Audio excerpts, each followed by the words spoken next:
now streaming live on YouTube. How you doing, coaches? Hope everybody is nice and safe. And what do you know? What week is this in lockdown? Is it like 5, 4? Everything just kind of runs together for me. I, God, I think it's 4. I Oh think it's been a God, month. can you keep up? No.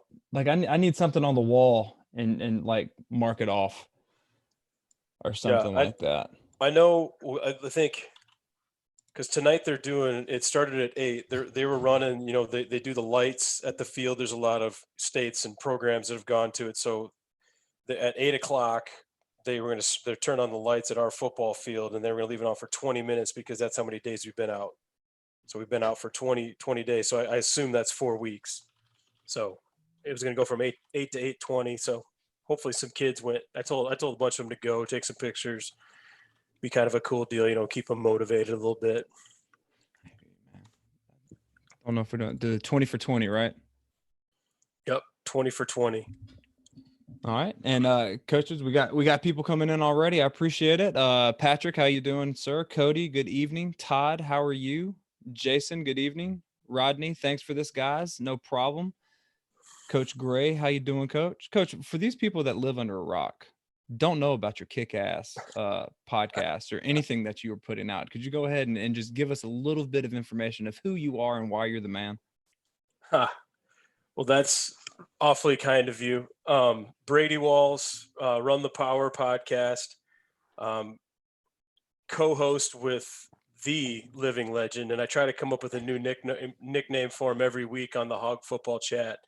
And usually it's the dictator of the double team, Rowdy Harper. Um, he's the guy that was honestly the brains behind it. Loves to do all the tech stuff. So I mean, I'm indebted to him. He kind of took me along as like, hey, I think we need to do this, and it made it a little bit easier. I think just kind of going with two guys, and we both get along so well that it kind of splits up the work. You can find more people, things like that. But anyway, we run a podcast, Run the Power. It's O-line centric, I would say, but we try to keep as many people happy as we can. We'll still talk the pass game, for the Yeah, I've heard it. I've yeah, heard it. for Yeah, the you kind of dabble in that, kind of yeah. dabble. We'll dabble in the pass game for the fresh air guys, and some of we'll go to the defensive side, so we'll keep the dark side happy.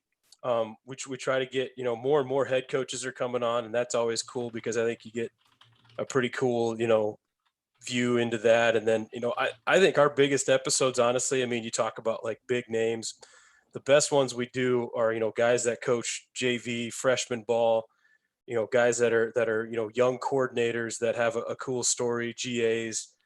I just think there's so many ways that people can kind of relate, I think, to begin with, and then we can always kind of branch off whatever the topics are. Sometimes it's we'll be scientific and we'll get into the double teams of a play, or how we get routes open, and then other times we're strictly talking culture, philosophy, whatever it might be. I mean, we had one the other night, and the coach gets done and he's like, man, I went through about 20 different scenarios as to how this interview would go, and he goes, it didn't even come close. So I mean, we talked about politics and what's going on in Florida and things like that. So I mean, it can And get a that's little bit weird, but I mean, we love it because our hero is kind of Joe Rogan, and we want it to be kind of a football Joe Rogan deal, just a conversation, and wherever it goes, it goes. well, that's what makes it so great. I mean, I don't know. Again, we don't rank them for ourselves. I know Harper and I have a blast. So I mean, we've done over 200 of them now, and bottom line is we're not getting tired of it. We have fun putting out content, and guys keep asking to come back on. So if guys want to come on 2, 3, 4 times, they must be having fun too. So that's kind of the goal. As long as we're having fun and spreading the good word, man, it's all about it. Well, I'm thrilled that you decided to come on and actually do the podcast. I listen to it all the time, and like I said last time we talked, that damn intro and outro, man, it gets stuck in my head. Like I'm just humming it just randomly, and I'm like, oh, those jerks, man. Harper finds the jingles, man. I wanted to do I had a couple of riffs from like Kid Rock, that I wanted. He's like, man, I don't know, I don't know if we should do it. And I'm like, well, shoot, man, we're not big enough yet. But I mean, I get it, but yes, I think the riffs and the music that he puts on, and he does, like I said, a really cool job with the intros and stuff. So I do a lot of the writing. He's like, hey, you got to write some of the stuff, and then he does all the production work. So it's a fun time, man. Okay, I want to dive into that because I love the process. We're on the same. Y'all are a lot more structured than me, and I mean, like, you base everything out. I'm kind of like off the cuff, but I freaking love what you're doing. But dude, we have a lot of people here. I just want to talk to some coaches. Coach Flynn, how you doing? Coach Edward, Coach Sigsbury. I hope I said that right. I'm awful at names when I do this, by the way. Like that is why I am straight up math. I can pronounce numbers, not people's names. Coach McBride, talking football on RTP, all kinds of excited about this one. Yes, we're actually going to talk about some power. All right, and coaches, y'all know how it is. First off, if this is the first time visiting my channel, welcome. My name is Coach Ron McKie. I even messed up my own name. Hopefully, I'll have this channel. I don't know if you know this. I have 2 copyright strikes. Got them today. One more, and I'm done. So please, for the love of God, don't report me. But if you want to talk about football besides RTP, I talk about football on this channel. Hit that subscribe button down below. There's a bell notification to let you know when I go live or when I post videos or anything like that. If you have questions, put them in the chat. This is why I like doing this. We interact with y'all. So if you have any questions, go ahead and put them in chat. We will get to them when we get to them. But my first question for you has to do with your podcast. How do you get such great guests?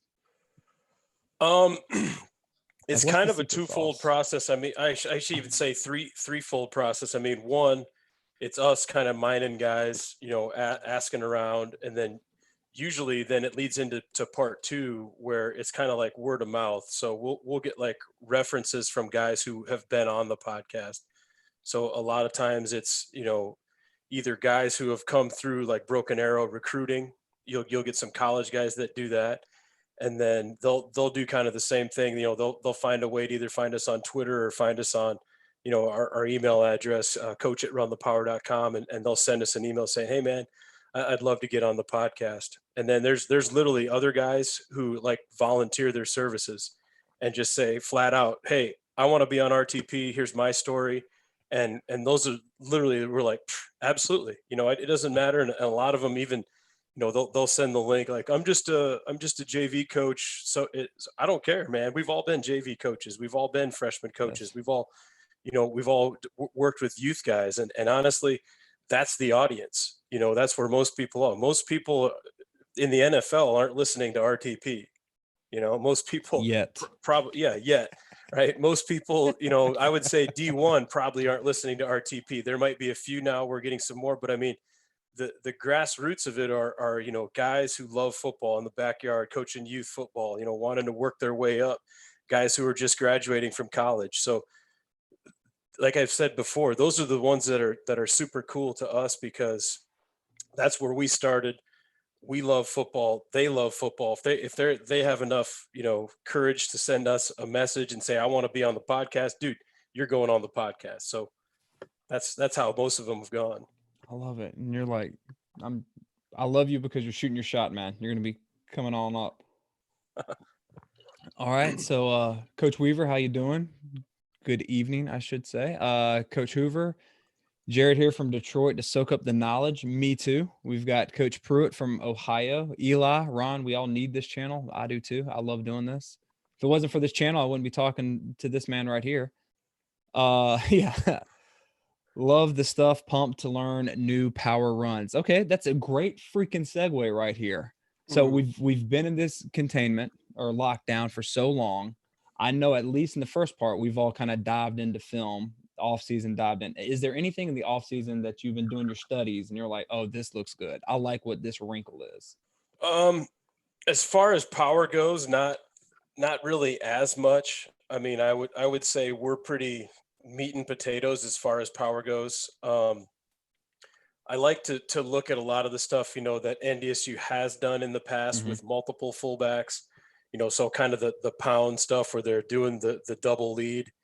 And then I like just building a lot of cut-ups for, the different types of pulls that they're doing with their guards. I think a lot of people, teach it by, And it came to me the other day. A lot of people teach power almost like it's a man scheme. Like we're double teaming this man to that man, and we're going to pull for that guy. Well, it doesn't always work out that way. So I think, really being able to dive into what are the rules of it, getting that lateral movement, and then really teaching people to clean things up with their guard. And that was the original way I learned it from Denver Johnson was, making those down blocks and making those base blocks if it's a tight end, or making the kick out, making those guys winners is how he used to say it. So, finding those insert points and being able to just clean the whole thing up. The guard is, and they call him the corrector. He's the ultimate corrector. If you guys make something wrong, the guard becomes the corrector. And then, again, I use Denver Johnson, a guy I coached for at Tulsa, one of the best offensive line coaches in the country. If you guys can find Denver Johnson stuff, he's phenomenal. But one of his commandments then was, the first commandment of football was linebacker shall overrun. So generally when linebackers would see, the guard pull, they'd run over the top, and you're going to insert behind them. So I think so many people are trying to pull for that front side backer, and they get locked on that front side backer that maybe they don't get enough movement on the down. They're worried about the backside linebacker. Well, everything's just staying there in A gap. We'd like to just smash everything by A gap, and then let's go clean it up with the guard. So I think some people are starting to kind of see the light there, but that's the way that Coach Harper and myself have been teaching it now for, a long time. Since I was at Tulsa in 2011, that was how we learned it. Make guys a winner, be the corrector, and get those things cleared out of there rather than kind of those vertical double teams, and it leaves everything in A gap. Oh God, I love that. So what do you tell a guard if he sees, or anybody like Chase, are you telling him not to chase that linebacker? Because that is a problem that I see too a lot. Well, When I was a linebacker coach, they'd always want to go. I would always try to get them to go downhill, and they would always want to fly out. So what are you telling the guards and everybody when you see that? Just forget about them? say let them, because if you're teaching the tailback right, so then again, you're talking about how the play's blocked. The tailback's the one that can screw the whole pooch, right? If the tailback bounces it into where those guys are overplaying, now we're screwed. So he has to stay in A gap, or he has to be able to work to like a backside A. So if that backside linebacker's flying over, he knows there's going to be a chance he can hit it out the back door. So it's either right up the pipe in A, or it's going to be right up the pipe and I'm going to hit the back door in A. And he's got to trust that we're going to clear out A, and we're going to get what we can. Okay. Now, if they do a good job, they plug up A gaps and they plug up B gaps. Perfect. We should get 3 yards. Okay. And it's the old 3 yards in a cloud of dust. But to me, that's like, those are the body shots. We keep hitting the body. You're not going to notice that until later on in the game. And if you watch NDSU, you watch, old school Stanford, you watch any of these teams that, they don't knock people out in the first round usually. Now, if you got Christian McCaffrey, you got a tailback that can make some special things happen. Absolutely. When it's the fourth quarter and they have a lead, and you've now had to be on the field for 65, 75 plays, and they start smashing it, now is when you have a problem. So I think that's when NDSU has it, when we got to go win the game, we want to shorten the possessions for the other team. That's, I think, when you really start to see it. So they love those body shots, the threes, the fours, the threes, the fours. And then all of a sudden, defense is like, man, we got to slant, we got to move, we got to do something. Well, now all of a sudden you give up A and B gap integrity, and they get washed, and we get the thing kicked out and it hits right down the pipe. Now is when you start to see the home run shots, right? When the pitcher gets tired, right? Harper loves it when I use pitching analogies. Like, everybody use pitches analogy. I know Harper's on here, so I'll make fun of him. But he's like, anyone, when they get the pitcher gets tired, you've seen it the third time, that's when the home runs hit. So I think, not losing as a play caller, not losing faith in it. Hey, early on, it's going to be the 2, the 3, the 2, the 3. We'll live with it, but eventually they're going to wear down. Unless they're better than us, and then it's really not going to matter anyway. Okay, I want to come to that real quick because you said something, but I noticed Run the Power in the chat. Coach Harper, man, you want to come on? We could have the legit duo right here. All you got to do is just say the word. No. Why not, man? Come on. It's Zoom, baby. We can come on. We can have the legit.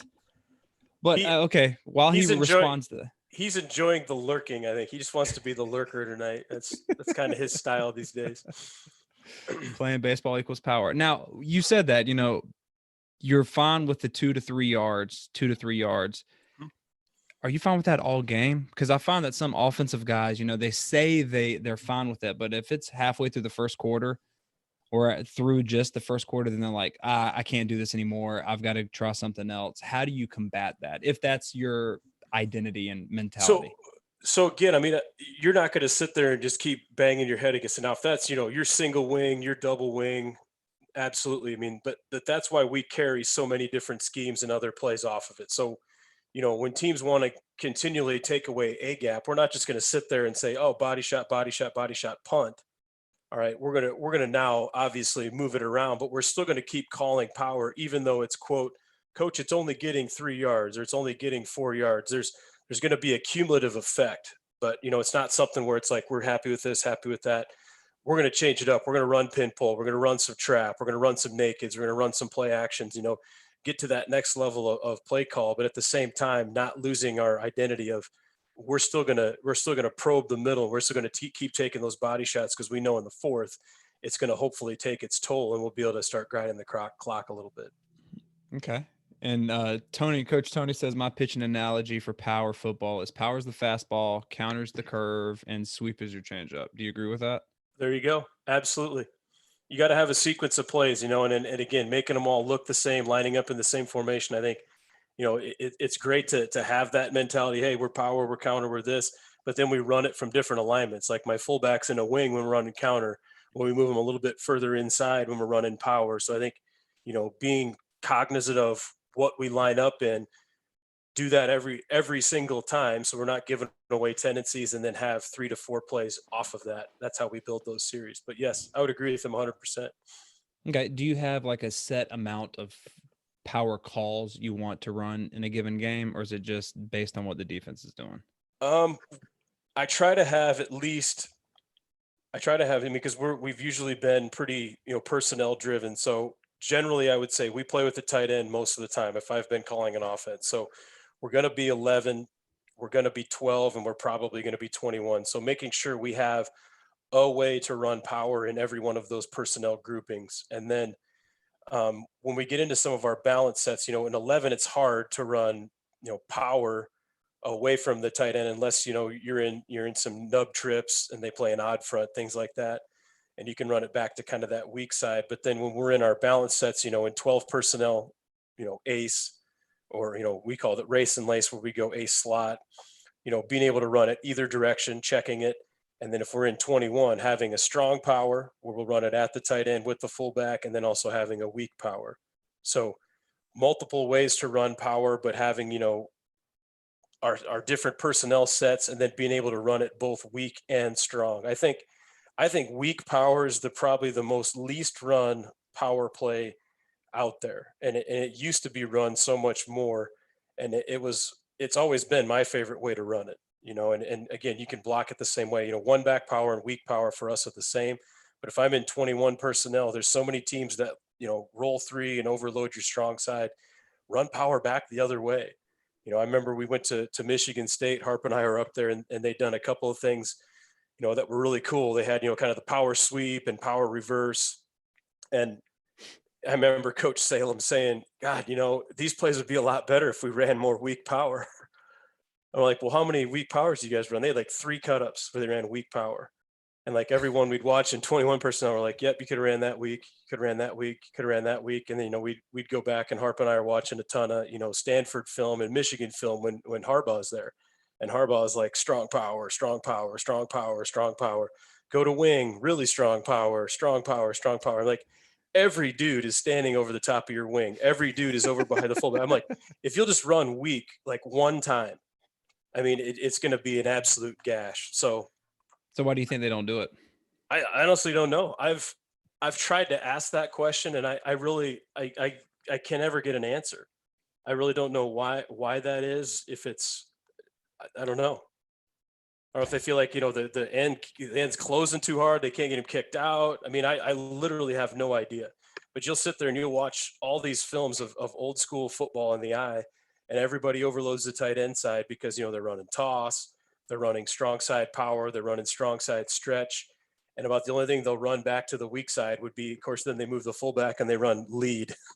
So everything's behind the fullback. I mean, I'm just like, dude, weak side power, in 21 personnel slot will always be my all-time favorite way to run it. I mean, it was just like on it's gonna be on the call sheet every single week, and it was good versus anything. LaDainian Tomlinson ran for a lot of yards with that. Yes, he Weak did. side power. Yes, he did. Marty Schottenheimer, Marty Ball. That's literally what they lived in. It was great. Oh, all right.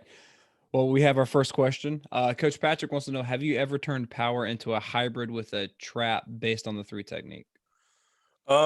We'd messed around a little bit with that when we were running it in true 1-back power. So say you're 2x2 and 11 personnel, you get those 3 techniques that are really, kind of twisting to be able to take on that double team. We'd messed with, kind of faking like we're going to double him and then climbing up to the 2 linebackers and then kicking 3. So I know San Francisco had done a lot of that when Harbaugh was there, and we'd seen it. Coach Roman had done a bunch. So it was something we'd messed with. Again, Harp and I, again, I'll keep saying, Coach Harper, we've always kind of gone back and forth. We love trap, but we just felt like we didn't practice it enough to where, it was going to be good if we didn't get the exact look that we wanted. And most of the defenses that we faced was either going to be, junk defense of the week, or it was going to be, overloaded. So we wouldn't have the primo look that we wanted. So I just think so many times we'd mess around with trap. We'd call it, 3 or 4 times a season, but I think trap is phenomenal. I just would have to get the kahunas to probably coach it a little bit better and coach it and call it a little bit more. So, but yeah, that was my favorite way to run it. And then the other way we'd done too, is influence trap it. So kind of off of your pin pull action, versus your 4-2 split boxes, influence trap with the guard or influence block with the guard and then pull the backside guard and kick and run the 2 tackles up to the linebackers is another cool way we did it. And again, mess around with it, continue to mess around it, and just needed to have the kahunas to probably call it. So I know the other coach that had said, fastball changeup or fastball curveball changeup, to me, like we would like to go like power would be kind of your fastball in that case. Mm-hmm. Pin pull would be our curveball, and then trap would be the changeup off of that, being able to kind of hit it back up underneath. So tomato, man, you can do it a bunch of different ways, but like I said, we messed around with it. It was just such like a kind of a finicky scheme for us. I think if we would have just, dove in and said, yeah, screw it, we're calling it. We'll just practice it against a 2-eye, a 2, a 3, whatever it might be, an odd front. It would have been a lot better play for us. But I love trap. Don't get me wrong. Trap's awesome. Okay. And Coach Dillon has 2 questions. One, how many run schemes do you take into a game? And then the second one is, what's the tailback's path and shotgun for power? So it's always A gap. So I'll answer the second question first. It's always A gap. Doesn't matter if he's pistol, offset. His aiming point is going to be play side A gap, no matter what. So play side A gap to backside A gap is the way we teach it. So that's always the landmark. His first question was what again? How many run schemes do you take into a game? Generally, we're going to take a minimum of 3 schemes. So for me, for us, inside zone, a gap scheme, power and counter, we call them the same. So I mean, we'll just say gap, power, or counter. We just put a G tag on it if we want to run, counter. And then for me, it's pin pull. So inside zone, gap, and then pin pull. So having the ability to do all 3 of those. And then usually we would have some sort of quote, kind of the scheme run of the week. So whatever the scheme run might be, it might be a trap, it might be outside zone, it might be, a lock play where we're getting an insert with a fullback. So kind of the 4 big ones would be the ones we would take in. And then I'm still a firm believer in, we practice all of our stuff. So there's been times where we've even gone in and it was like, hey man, inside zone this week, we don't think it's going to be great. So we didn't practice it very much during the week, but then all of a sudden we get into a game and it's like, man, inside zone should be really good. And then we're able to kind of shift gears. So we practice everything, but I would say we're trying to kind of limit it to 4. I know when Coach Alexander and myself, when we were at Jenks, he used to play a game with us with the guys that are involved in the run game. And he'd say, all right, everybody gets a piece of paper and you write down your 4 favorite runs. And his rules were, 2 of our quote 2-back or 12 personnel runs, one back run. So your 10 or 11 personnel, what was your favorite one? And then one was a wild card. It could be a scheme or it could be another two back run. So it was always, what are your four favorite runs? And those would be the ones he'd pitch to Dub for kind of our run plan for the week. And I thought it made a lot of sense, and it made it pretty easy. But then again, those were going to be our core runs that we like that week. And then we'd of course have adjustments off of each of those. And having our tag system, having the way we practice things with, fullbacks made it super easy to really do in-game adjustments, even though we quote hadn't practiced it all week. Okay.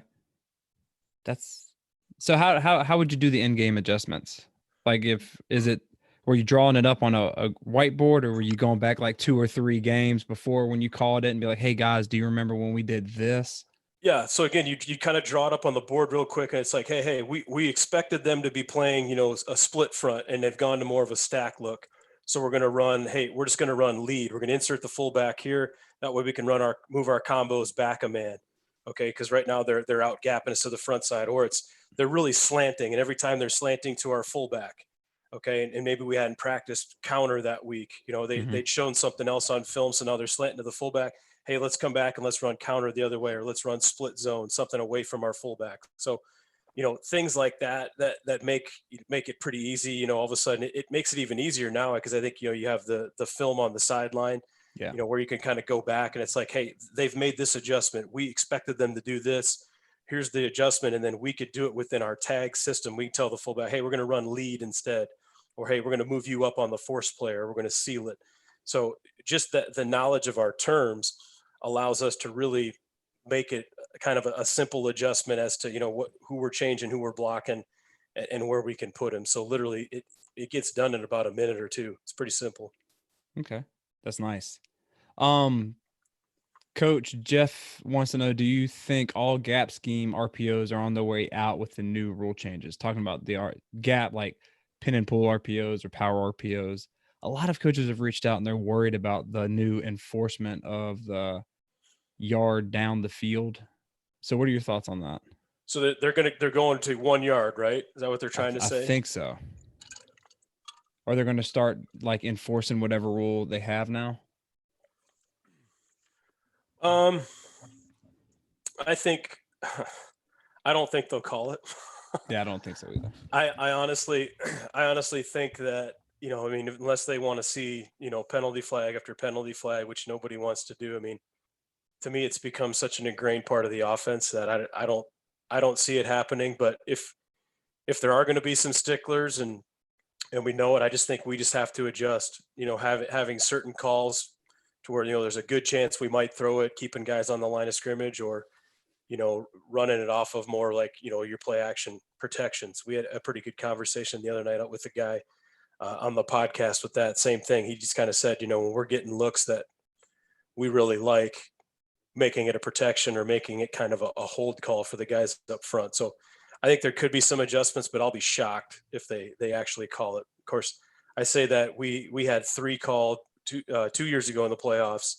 They called us for 3, and we'd hit all 3, and all 3 of them were BS. So is what it is. Are you a big RPO guy?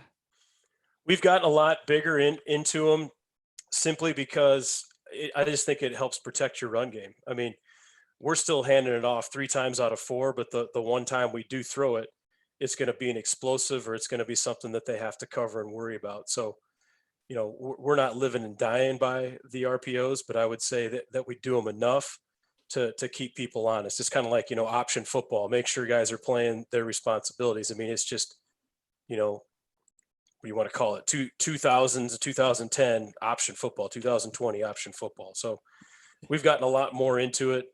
And I think it's been really effective for us. Again, we got a pretty good trigger man and some pretty good receivers too. That always helps.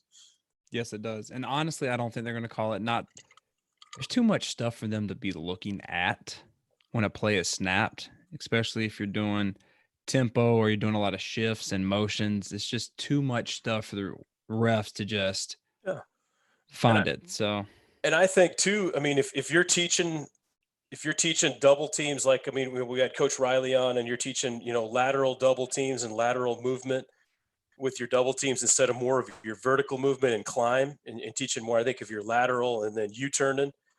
I think it'll honestly alleviate a lot of that too. You won't have guys, running up to that second level and trying to wall it off. So I think, listening to a lot of his teaching points and a lot of the things where we're trying to get that lateral movement should keep guys, I think, on the line of scrimmage too. So again, shameless plug. Go listen to Coach Riley, RTP. Heck yeah, man. There's no such thing as shameless plugs here, man. You go ahead and you plug anytime you want. I just feel weird saying plugs. We got one. Coach Jason wants to know, when faced with a 6-eye, you may call it a 7 versus a tight end. Do you just block down on him, or do you arc the tight end, or is it a game plan issue? Like, what's your general rule? If Let's say we're running power. Okay, so if we're running 2-back power, if we're running 2-back power and he's inside eye of the tight end, we'll generally arc him and let the fullback kick him. Okay. Would be the most basic way we generally. Is that how you install it day one if you're doing that? Yes. Now, day one we talk. Our gaps call. So day one we teach it. It's going to be you're responsible for your inside gap. So yes, blocking down on him, handle it. But generally, our tight ends teams that play a 6-eye or a 7, whatever you want to call them, generally they put their best defensive lineman there. And most of the tight ends that we have not been able to handle a lot of those guys by themselves, especially when it's really good teams. So a lot of times we've started to teach it to where it's going to be a hand press and he's working at the next level in arc. So day one rules would be, yes, gaps you'd block down, but I would say most of the time we're teaching him to arc. Now, if we're blocking, so this is where, becomes important. If we're blocking regular 1-back power, he's got him. So he's going to have to base him. He's have to try to get movement. And that's where we're talking about that guard. Hopefully we're knocking the 3 technique or the 2 technique all the way across and getting that lateral movement. And now the guard can make the tight end a winner. If that guy's, becoming a problem in C gap, he can kind of double bump it and work to the next level. So if it's 1-back power, we don't handle it. Now it becomes a problem. What we generally would do then is we'll take him and we put him into kind of that sniffer alignment. Now he's got a little bit better angle to kick him out. Okay. All right. Good question, Coach. We've got smart coaches that come in here and ask some really good questions. Coach, I'm just going to say his name is Blitz, wants to know, how many snaps do you run under center? We are going under center more, and that seems to freeze the linebackers more with play action versus the shotgun. We're almost all gun at Ankeny. At Broken Arrow, we did a lot more under center. I would still say we were probably 60% gun or 75% gun, and then, whatever else, 40, 25%. I never did the percentages, but yeah, more often probably in the gun than under center. To me, if you're going to be an under center team, it's got to be something. I know even at Jenks, we would have problems with center snaps, and it was, something we need to do that pre-practice. So, having pre-practice periods to be able to run through all of your different plays when he has to reverse out, when he has to run stretch, whatever it might be. So that's one of our non-negotiables. We do a 0 period with the centers every single day now, even though we're in the gun. If I was under center, I would do it even more often, because a lot more footwork and a lot more things you got to do. But we haven't done a ton, Coach. I know Coach Harper would probably be able to answer that better. They do it a lot more than we do. And Harper said he couldn't jump on because it's date night. He's scared. He is. He doesn't. It's fine. It's fine. Yeah.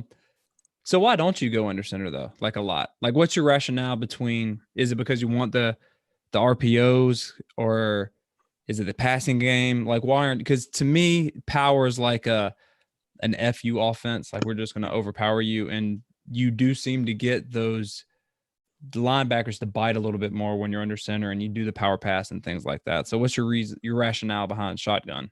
We've had a lot more athletic QBs, so we're still doing a lot of the read game, the triple game, the screen game, the RPO game. So I think it makes a lot more sense for us to be able to do that. So I think it messes with, secondary reads, having to commit extra people, having to worry about, option football, whether it's RPO or the quarterback pulling it. I think is one of the reasons why we've kind of gravitated towards that. Now, if we're dominant and we have many fullbacks and tight ends, let's get under center and let's crank it.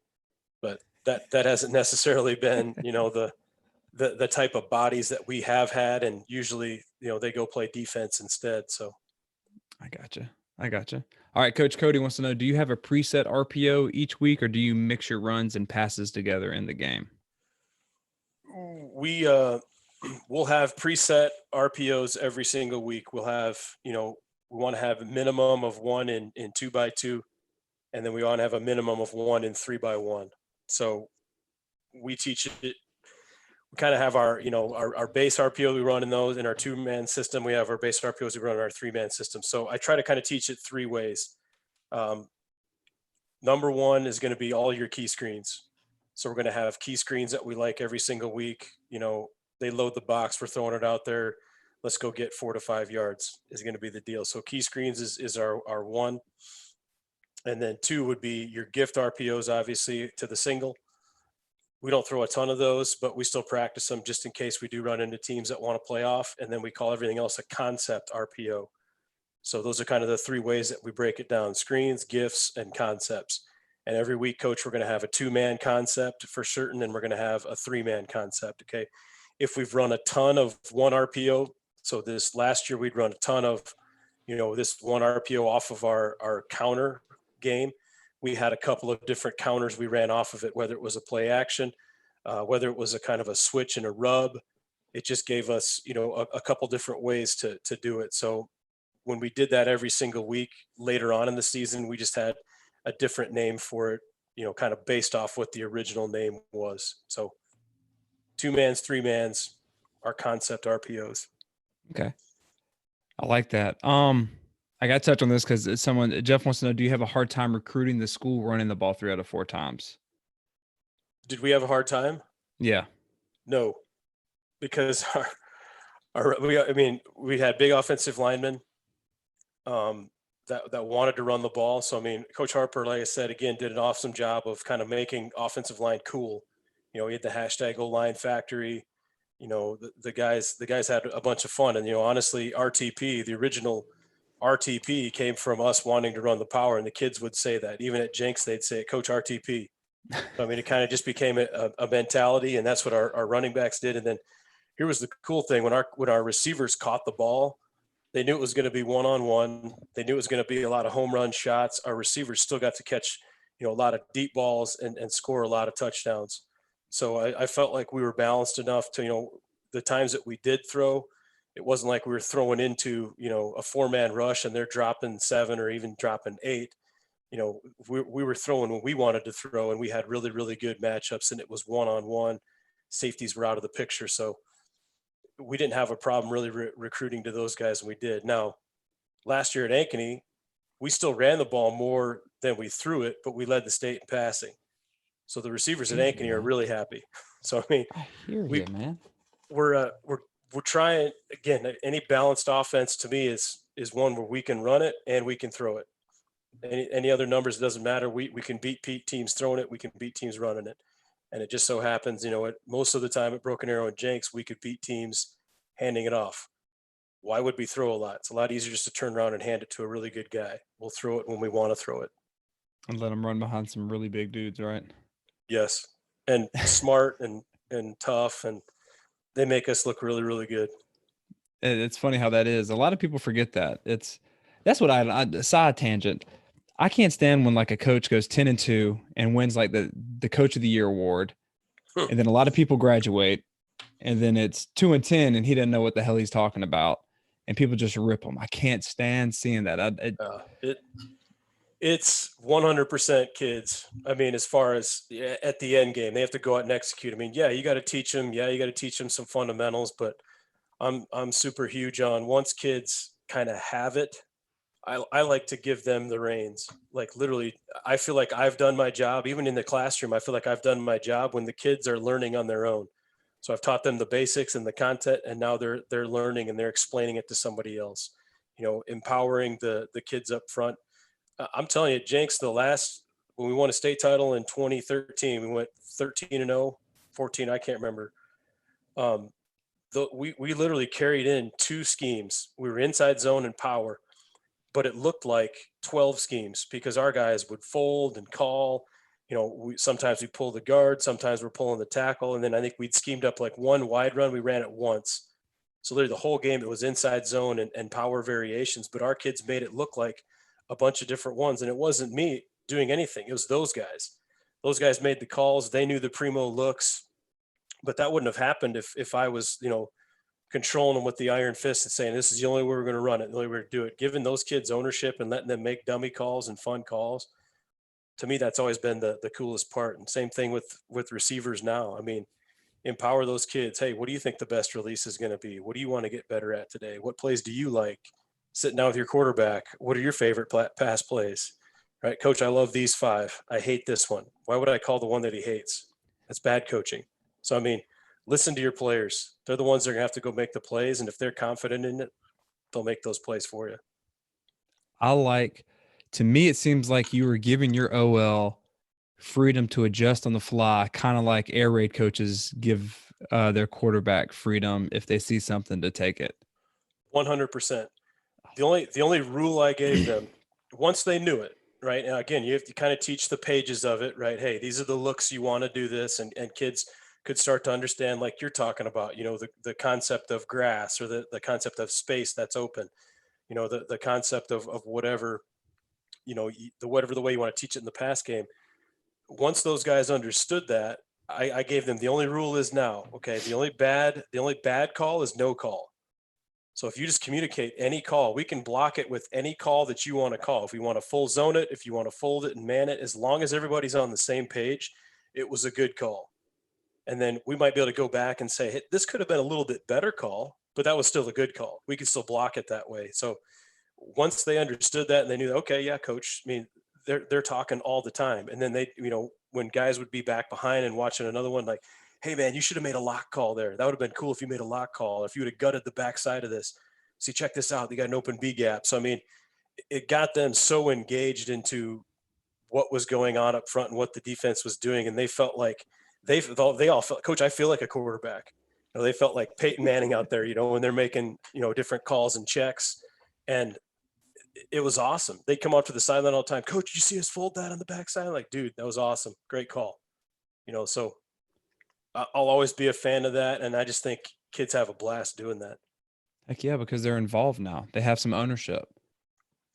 Yeah, it's not me. And again, I'd have, ways that I would call it, and like I said, Harper's got a ton of story. He had 4 different O-line coaches, they called things the same. They called things opposites. You'd have to learn it this way.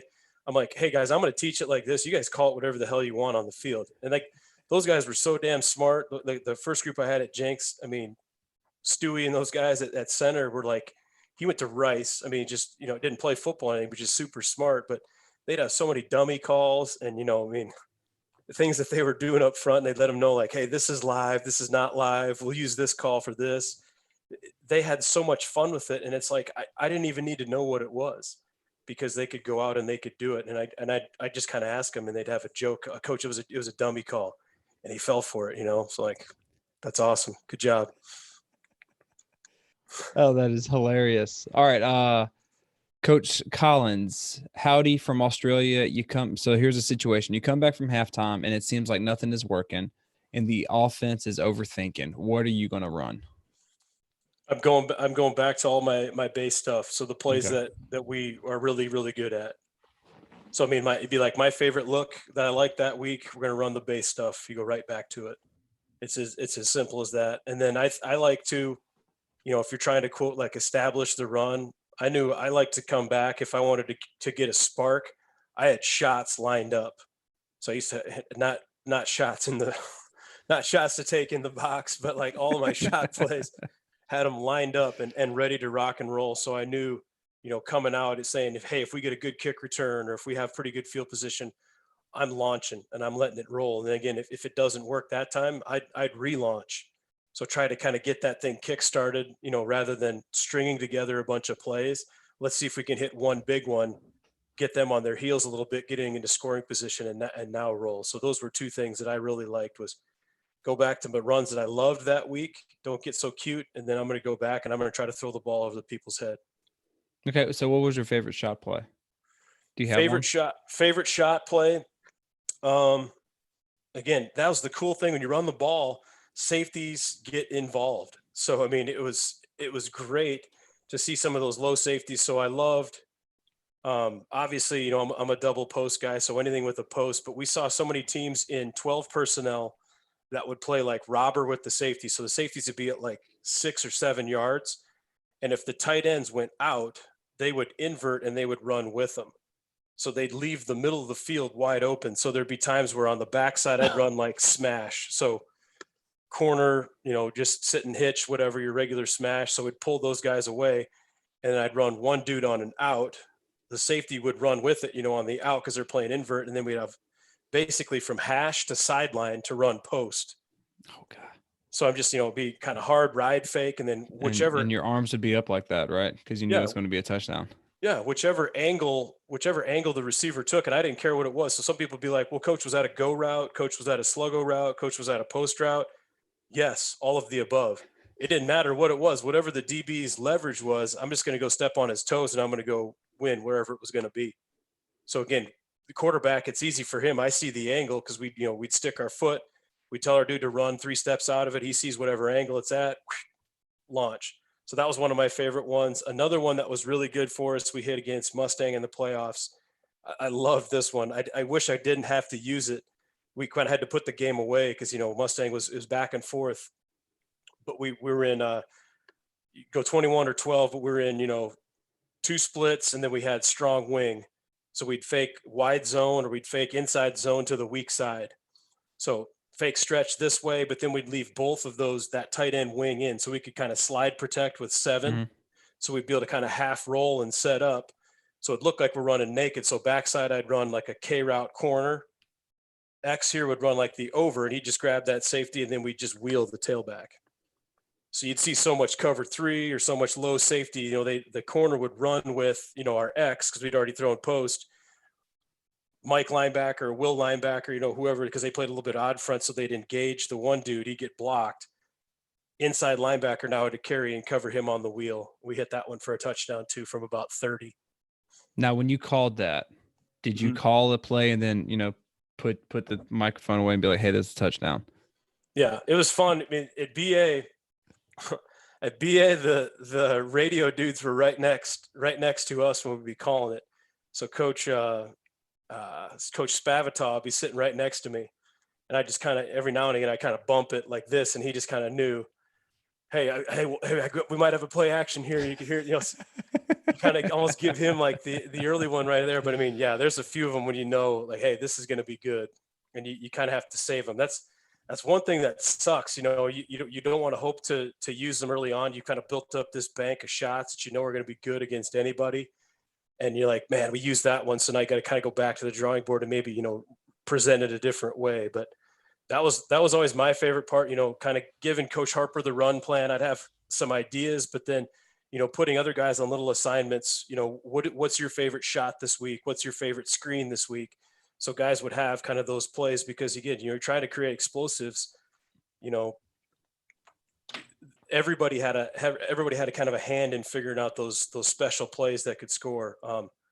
Same thing with trick plays. Another one was we run power, everybody knows it. We run it to the left side. We had a D1 left tackle, and we ran the power Tebow jump pass was another one that we did. So again, base block with the tight end. As soon as we saw the safety commit, he took off, and our tailback hit him on a jump pass too. So, I mean, when you run the ball and you can, get safeties down and have them start, having to play a little bit in conflict, it gets to be a lot of fun in the play action game. All right. You said dress up, like you had to dress up your shots if you've taken, and that's not saying putting extra liquor in a shot, but we have a question. Do you use a lot of motions and shifts to disguise your run schemes?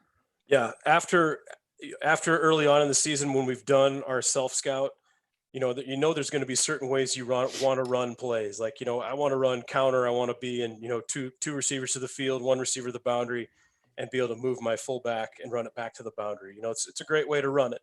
So figuring out ways to maybe we do it unbalanced, and then we jet motion the X and run it, go to 2x2, jet motion the F, the slot receiver, and then be able to run it back that way. So after we have some tendencies built up, those first 2 to 3 weeks, I do really really in-depth self-scouts, where our running back is, where our fullback is, and then that's when we'll really start to dress it up. So early on, it's kind of, the base offensive stuff, unless it's a team, they know us like the back of their hand and we'll have to have a couple of wrinkles. But once we know the self-scout, we're definitely doing that every single week, whether it's a shift, a motion, line up in the backfield, everybody explodes and goes and line up in it.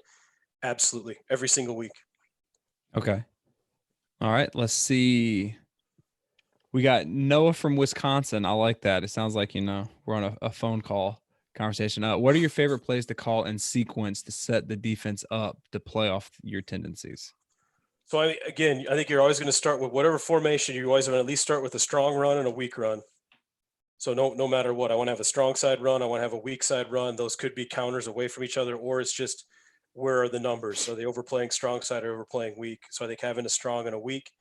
And then generally I'm going to have two other plays off of it. So it's going to be it could be a drop back pass. It could be a screen. It could be an RPO.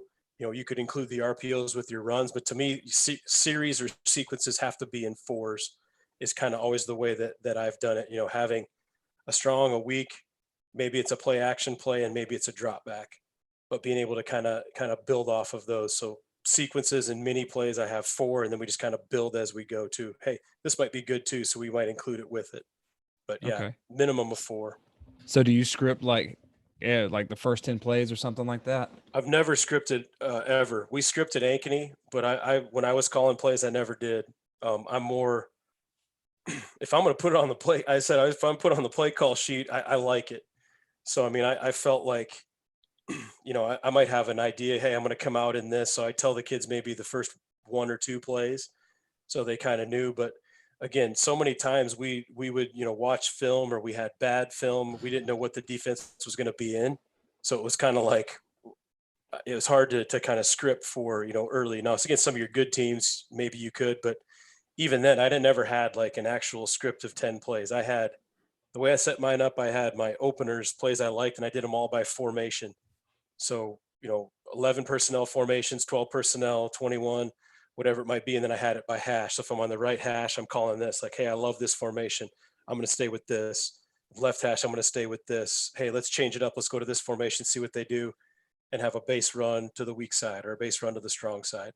So doing that, and then I would go off of that. I had shots, screens, and specials. So again, it's all in that same area. I could call any of those plays, first, second down, anytime I wanted to, on any place on the field. Then I'd have some third down thoughts, and again, I do a lot of feel, and I did a lot of check with me on third down too. So whatever the defense wanted to show coverage wise, if they were a sim team, we just leave it. If they weren't a sim team, we knew they were man, whatever it might be. We'd have some checks that we could go to in our third down package. And then honestly, from there, I had special packages. So a certain personnel group, 1 week we'd go, bunch empty. One week we'd go, bunch quad to the nub. So just having some kind of mini packages that we would sprinkle in there that we called unscouted looks that teams would have to kind of prepare for, and we could kind of toss out there. If we didn't need them, we didn't need them. So again, I'd go into a game. If I can strike everybody out with the fastballs, there you go, Coach Harper, right? If I can strike everyone out with the fastballs and all of our basic offense, why would I call in the other stuff? I can save it and I can use that for later. If it's a knockdown, drag out game and I need more offense, then I could always go to those packages, and they hadn't scouted them yet. Okay. All right. So still talking about game planning. Coach Jason wants to know, do you base any of your game plan on coverages on the back end, as in how the DBs and linebackers are fitting it? You talking in the pass game? Yeah. So, or is your if then based on how they're fitting the run, kind of like the wing T is doing or does? Okay. I guess I'm going to look at number one when I'm first breaking it down. What are they? Are they a 2 high team? Are they a 1 high team for the most part? So I think that's kind of where you start. If they're a 1 high team, I'm going to start with kind of my 1 high beaters. If they're a 2 high team, I'm going to start with my 2 high beaters, and that's always going to be kind of where I begin. And then from there, I'm going to go where can I get my best matchups? So knowing what our base concepts are going to be, where am I going to put my best receivers within that concept? Do we want to attack a safety? Do we want to attack a corner? Who is their worst player? Would be the next level. When you're talking about like RPOs, I got to figure out how they play RPOs. So hopefully we have film of teams that actually run RPOs. That sucks if we have a wing T team that never runs RPOs and that's the only film we have. So the best game plans obviously we've had are teams that, we have film of them defending RPOs. So are they, an insert team, which most of the teams we play are insert teams. They'll insert a secondary guy. Are they a push team? Are they going to move, linebackers? Are they going to blitz us and play man? Are they going to try to trap corners ever? So I think being able to understand that now, maybe that gives you a thought of what are going to be our best ways to maybe throw RPOs this week. And if they're not going to let us throw RPOs, okay, cool. What are going to be our best ways then to hand it off and run the ball? Okay. All right. And yeah, that's what he's talking about. No one wants to know why gap schemes over zone schemes. Well, we run them both. So, I mean, obviously I would say we start with gap just because, and Coach Harper and I get this question a lot. I just think it helps you in your short yardage plays. I feel like gap plays are generally better in short yardage than zone plays are. Why? I mean, just for the simple reason of I feel like it's going to be more, blocking down, right? Downhill, it's going to be a gap rather than, the tailback having to kind of hit a spot and then does he bend? Does he bounce? Does he hit it here? I just think it's more defined. He's going to be in a gap. He's going to be in a. Okay. That's just, I mean, again, I'm thinking, in terms of being able to come off the ball, third and less than one, fourth and less than one. We've got to punch the ball in the end zone. I just feel like teaching that aspect of it gives you kind of that attitude. I heard Bill Callahan talk, and this was on our first podcast, but Bill Callahan at University of Nebraska in the NFL says, 3 games in the NFL are lost every single year in short yardage situations. Every single year. And you talk about guys getting fired. That's a huge difference, between going 10-6 and, 6-10. So, I mean, whatever it might be, I just felt like having that attitude run was always something we wanted to be able to start with. So that's why we're always going to teach gaps. That doesn't mean zone is, quote, soft. Zone's awesome. We murder people with zone. We've had all kinds of fun with zone schemes and great running backs who could read the zone. I just think it makes it a lot more defined. I am getting an A gap to A gap, and I've got to be able to knock people off the ball to try to get a first down. If you're teaching quarterback sneak and wedge blocking, and I got to be able to get down and root people out, I feel like gap blocking is a little bit closer than it is with zone blocking, right? Depends on how you teach it. But again, that would be the only reason. I mean, dude, there's teams that rush for thousands of yards zone. There's teams that rush for thousands of yards with gap. There's teams that rush for thousands of yards running wide zone. I mean, whatever tickles your fancy, man. We just happen to be run the power because we like power. All right. Now I want to switch up just a little bit because I'm always curious about this. For the lockdown, how are you keeping sane?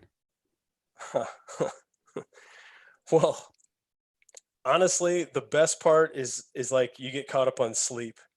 So like try to sleep in as much as I can. I don't want to wake up, super early for whatever reason, because then I think I'm online like all day, go check stuff out. So like sleep in a little bit, or find something else to do, things like that. I study a ton of football, unlike the rest of you guys. I mean, I say that I'm going to take a break. I can't. I'm addicted. It's our drug. Yeah, it's our drug. There's nothing I can do about it. I mean, there's something I'm always going to be able to find and do. The other thing I love is, I love freaking smoking meats. So freaking, getting the smoker out, getting the grill out. So, head to the grocery store to get out of the house and just grab whatever flesh I can grab and throw some rub on it and do that. So I've kind of gotten into, doing a lot more of the smoking and grilling. So that would be the stuff I do. I'm not a big, like, I don't have the home gym and lift. I do, the body weight stuff. I'll sprint a little bit. I don't do any jogging either. I can't do the Jogging. I think jog. that's what yeah. Dude, there's no way I can jog. I'm like the kids. We go feed the cats. I'll sprint or I'll do, stuff on the stairs, X Factor stuff. I do that just because I feel I can get a good workout, in 10, 15 minutes, and I don't have to go crush my lower back and my knees and my ankles for 35 minutes. I can't. Golly, yeah, yeah. So what kind of meat you smoking, man? Is there going to be an RTP spinoff? I don't think I'll ever be that good. Smoking I and grilling? I'm start I'm trying to work my way up to brisket because I keep hearing that brisket's always the hardest to do for whatever reason. So I'm kind of trying to build up my skills for that. Iowa's known for pork, so I've started with a lot of pork. So I've done the pork tenderloins. I'm doing pork shoulder tomorrow, so I'm going to start with that. I'll probably do some whole chickens and just kind of build my way into, some of the smoked prime rib and some of the brisket. But I'm excited. I know, again, Coach Harp's in the middle of it. Iowa can't touch, Oklahoma and Texas when it comes to barbecue.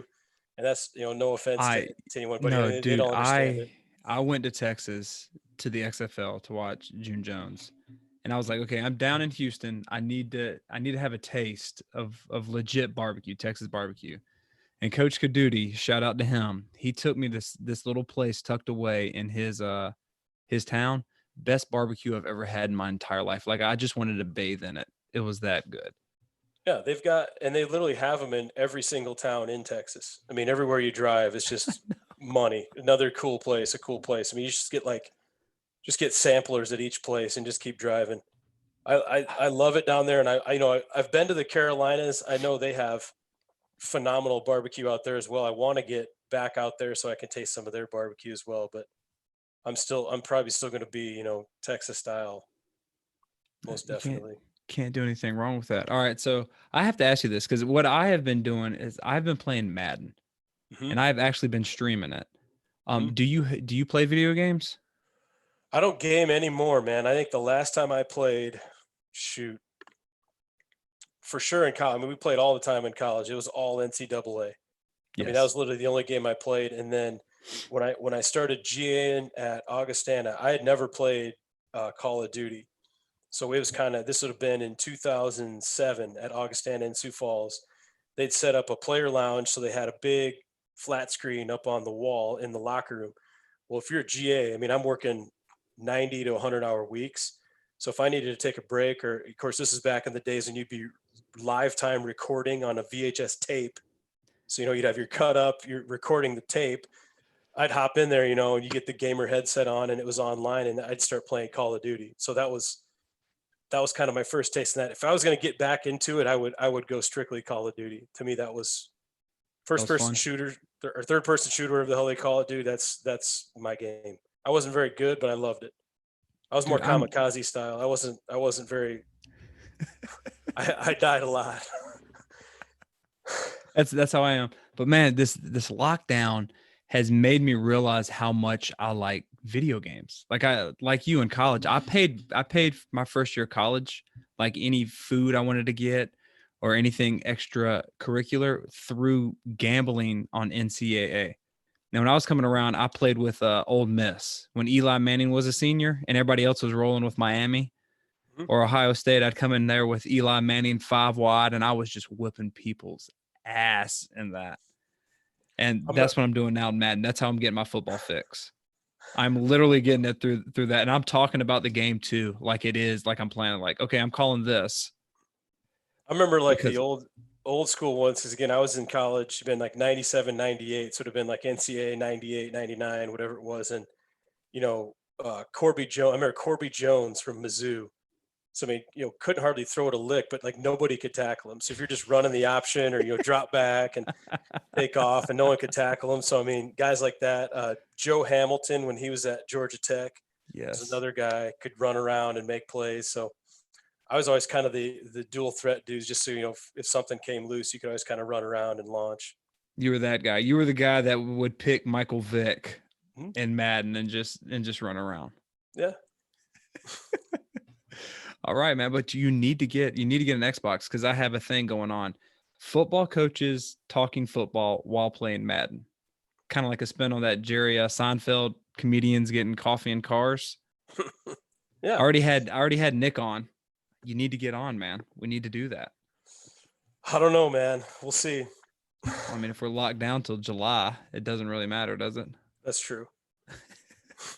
Well, Coach, I appreciate you coming on, man. This is a blast. Yeah. Um, is there anything? Oh, I've totally forgot, coaches. If you haven't already, I'm about to drop his website, his Twitter, and all of that stuff. You need to check it out. Like 100%. It is amazing. And like I said, your theme song gets stuck in my head. I have to drive my kids everywhere because that's the only time they take a nap. So when it's time for them to take a nap, I put y'all's podcast on and I just drive around. And the thing is, sometimes when y'all are talking about scheme, I kind of look up and to the right, thinking about the plays and the schemes in my head. And then I find myself drifting a little bit. I'm like, oh, okay, come on back. Come on back. You can't draw the plays up in your head while you're driving, Ron. That's not safe. That's like, you talk about drawing stuff up, like literally we have pages and pages of notes. So you guys think that, like, you know, we're just interviewing them and hanging out, having a good time. Yeah, that's a lot of it. But the other part, and the reason we started, was we wanted to be able to talk ball 4 hours a week. So Yes. literally, I mean, Harp and I got pages of notes. We've got plays. I've got a whiteboard in here. When it gets full, I just take a picture of it. I store it, and then I erase it, and I fill it up with more stuff. But I mean, there's so many cool things that you learn from guys, and so many just little nuggets that, that people tend to glaze over and miss. And you're like, man, I forgot about that. Or man, that would be a great way to, to do something like that. I've picked up so many things from, signaling and ways to, when you're doing your show stuff and being able to call things. It's awesome. I literally just love the knowledge that you get from doing these things. And it's just guys talking ball for literally 4 hours. Put it up on a whiteboard. Dude, look, I got a whiteboard right back there. That's how much I I know. love it, man. I It's know. unbelievable. Yeah. There's times you get the dead silence and the dead air, and I'll have to like apologize. Sorry, coach, I'm writing this down, dude. I got to write it down, then I'll have a question for you.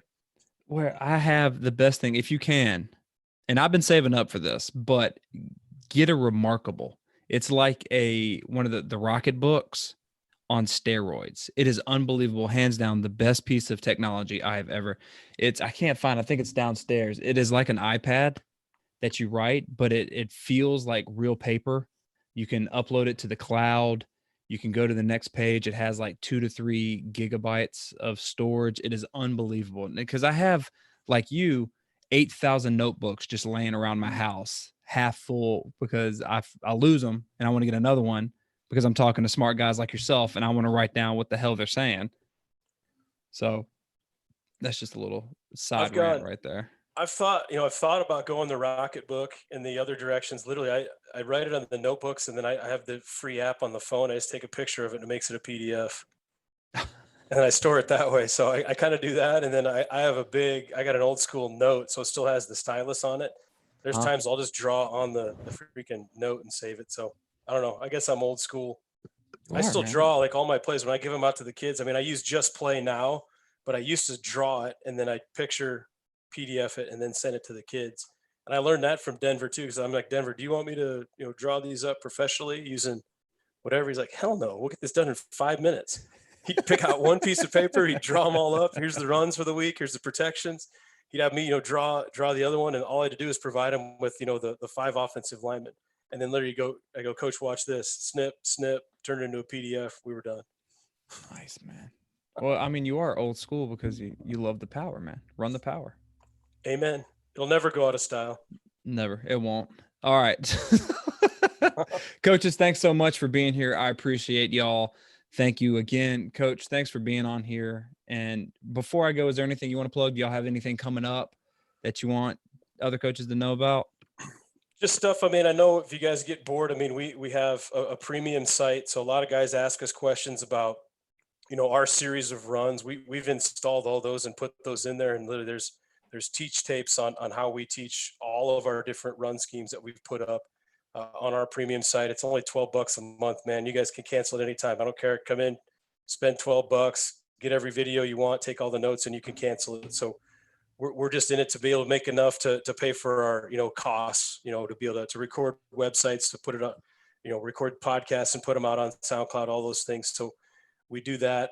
We're also doing the pass game as well. So a lot of you guys ask about the pass game. Yes, we are Run the Power, but I've also coached the pass game. I've been a coordinator. I played receiver. So we're doing a lot of that too. And we're kind of working through all of our different double post stuff right now. But Premium's kind of what we got going on this summer. I'm pretty sure, again, we'll run what we call the Hot Summit. So we'll have some offensive line guys that do a bunch of presentations, and we'll try to get that guys out to you guys this summer. Hopefully you guys are all staying safe, man. And hopefully we have a football season. That's going to be brutal if we don't, but I agree. So coaches, again, his stuff is in the chat. The replay will be up unless, I get it one more copyright strike and then, the channel's over with. But if you come back to watch this kick-ass replay, it'll be in the description and in the first comment below. I can't wait. You're talking about the premium site, the passes. Can't wait for Run the Mesh. I know that's coming up soon. I know you love Mesh just as much as your man Dub. Yep. We'll talk all about how the quarterback and the running back mesh on the play fake. Yes. All right. Hey, coaches, please, like you said, be safe, wash your hands, wash your fanny, all that fun stuff. And until next time, let's continue to mash the spread, score points, and have